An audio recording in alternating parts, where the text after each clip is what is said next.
On October 2nd, 2024, the Indigenous Stewardship Fund team attended Seabird Island's spawning channel riparian replanting event. We had the opportunity to learn more about this project that we had funded for. Let's start off the video by hearing more about this project from a member and staff of Seabird Island. My name is Chuck McNeil.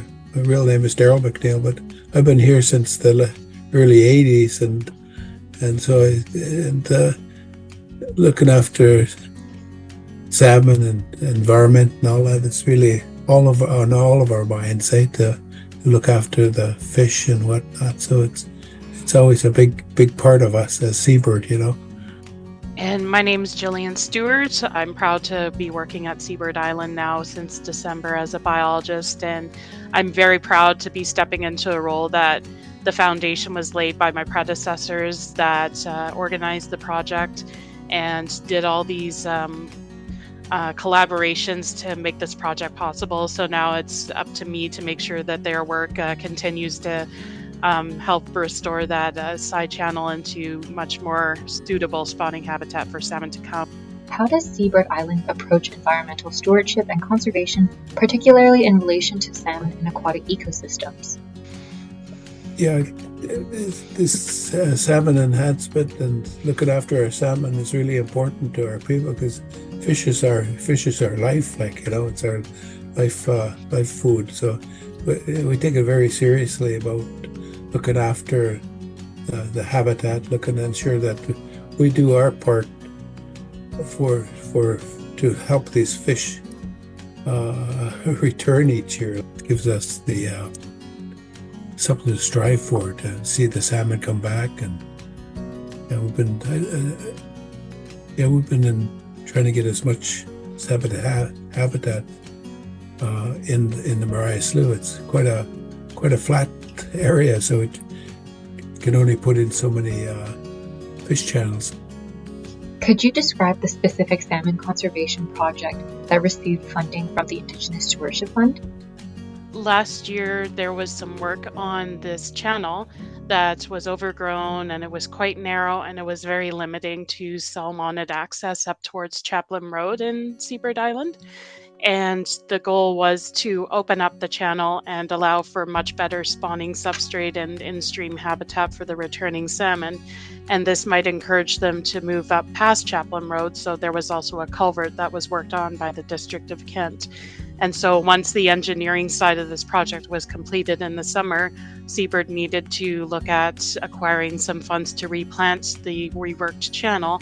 And that's where the ISF came in last year. And it gave us a great opportunity to get the students in our schools here involved, and they participated for a full, I believe, 1 to 2 days of planting on the channel. And there was a lot of engagement with the community and DFO staff that were present.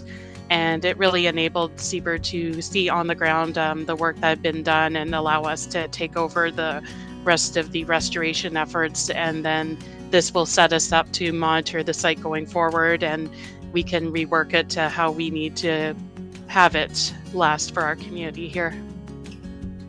How has the $18,000 grant from the Indigenous Stewardship Fund helped support this project? Those funds directly supported all the plants and the materials that were needed to support the work that we did with the schools in the fall of last year. And they allowed us to supply tools. They allowed us to supply a good variety of native species of plants in the riparian zone here. And it gave us the foundation to start a really good partnership with the school here. And we've since, as a result of this project, had them reach out to us asking for more opportunities to work together and have their students learn outside of the classroom, out in nature.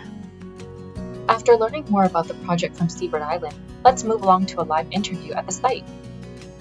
This is a DFO project constructed in 2006, I think it was, to build Chinook spawning habitat. There's an endangered population of Chinook that uses Mariah Slough.